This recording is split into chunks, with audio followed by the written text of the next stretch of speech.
সম্মানিত দর্শক, আসসালামু আলাইকুম। আপনারা দেখতে পাচ্ছেন এটা একটা স্যামসাং কোম্পানির প্যানেল। এটার দুই পাশেই সিকেবি শর্ট।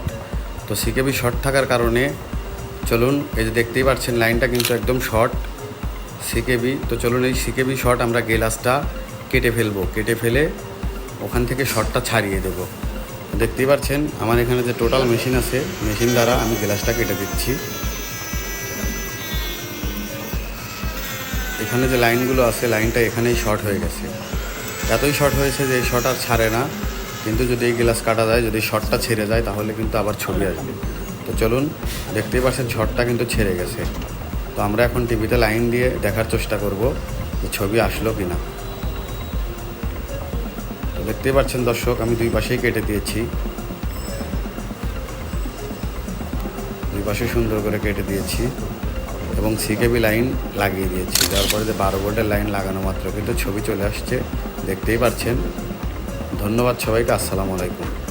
আসলে এই প্যানেলগুলো কিন্তু এভাবেও সারা যায় এবং লং টাইমই চলে। ভালো থাকবেন, সুস্থ থাকবেন।